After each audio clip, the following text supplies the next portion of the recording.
Alright. Yang penting margin korang tak terlalu besar sampai korang panik, dan margin korang dan liquidation margin korang okey lah. Kalau korang tak liquidation dekat sangat, nanti contoh jatuh tiba rebound. Korang memang untung besar bila jatuh, tapi kalau tiba-tiba dia rebound, korang akan panik. Tiba korang buka long, pump dia libas balik. Sampai so bahaya lah. Lepas tu kenapa margin kita 76, tapi minggu depan kalau dah start jatuh 62, dia rebound balik. Okay, minggu depan baru kita akan tambahkan lagi short sampai liquidation short kita dekat 70,000.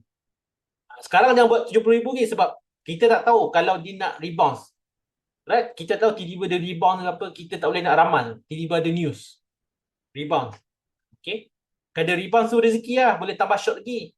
Kan? Tapi kalau dia free fall, dia tak ada rebound. Alright? Bahaya lah. So kita risau kalau tiba-tiba ada manipulasi, tiba rebound. Jadi liquidation korang walaupun kat sini short korang floating ke apa ke, jangan risau, dia akan jatuh lagi ke bawah.